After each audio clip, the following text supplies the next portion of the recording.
ভালো বাংলা ছবি দর্শকদেরকে উপহার দিতে চাইছিলাম আমরা এবং সত্যি কি অবস্থা স্বপ্ন সত্যি হয়।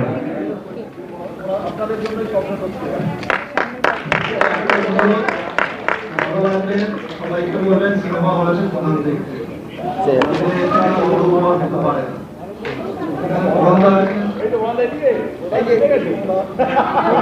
পাশাপাশি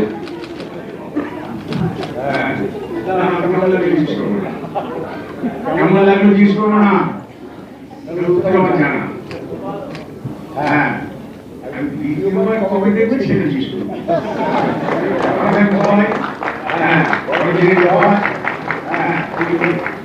এখানে সব কিছু এখানে বড়দিনে উপহার দিয়েছে, সবাই ধন্যবাদ।